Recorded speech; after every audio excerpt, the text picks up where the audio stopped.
Hello अनि नमस्ते सबैजनालाई।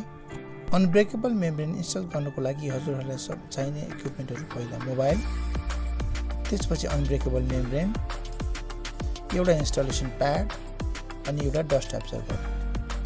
फर्स्टली तपाईहरुले आफ्नो हात सफा गर्नुहोला।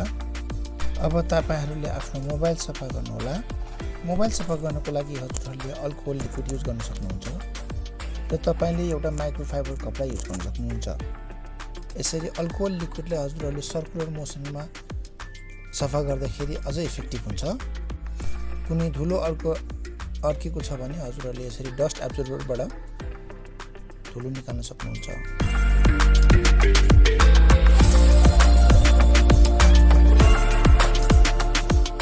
अनब्रेकेबल मेम्ब्रेनको तीनटा मेम्ब्रेन हुन्छ। एउटा फर्स्ट लेयर, त्यसपछि सेकेन्ड लेयर अनि थर्ड लेयर। हजुरहरूले फर्स्ट लेयर पिल गर्नुहोस्। अब मोबाइलको माथि प्लेसमेन्ट गर्नुहोला। यसरी प्लेसमेन्ट गर्दाखेरि तपाईले एउटा एजेस र एउटा साइड, यी दुई कुराहरू चाहिँ मिलाउनु पर्ने हुन्छ। हजुरहरूले यसरी इन्स्टल गर्दाखेरि धुलोहरू भए नभएको चेक गर्नुहोला। इफ धुलो एक्जिस्ट छ भने हजुरहरूले निकाल्नु पर्ने हुन्छ। अनब्रेकेबल मेम्ब्रेनको एजेसहरू पनि तपाईको मोबाइलको एजेसहरू भन्दा बाहिर निस्किनु हुँदैन, त्यो पनि चेक गर्नुहोला। Once the placement is correct, now you can go for installation. प्लेसमेन्टको लागि अब हजुरहरूले लेयर 2 निकाल्नु पर्ने हुन्छ।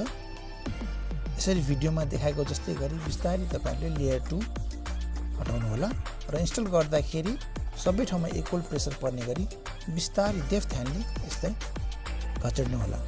युज गर्दाखेरि धेरै फोर्स युज गर्नु हुँदैन। यस्तो धेरै फोर्स भयो भने तपाईको फेरि दाग बस्ने डर हुन्छ। लेयर 3 को लागि पनि सेम यस्तै प्रोसेस रिपिट गर्नु होला। मैले यसमा इक्वल प्रेसर परोस् भनेर एट इक्वल डिस्टेन्स 3टा औँला प्रेस युज गरेको छु।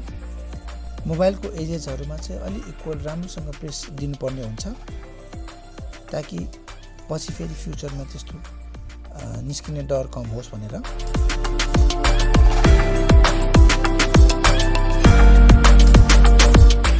फाइनली एउटा प्लास्टिकको लेयर हुन्छ। त्यो प्लास्टिकको लेयर पनि हजुरहरूले हटाउनु पर्ने हुन्छ। एउटा सिम्पल टेपको सहायताले हजुरहरूले यसरी निकाल्न सक्नुहुन्छ। हजुरहरूको इन्स्टलेसन चाहिँ यस्तो देखिन्छ।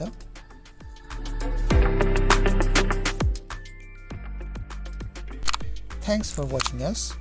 Please like, share and subscribe us. Thank you.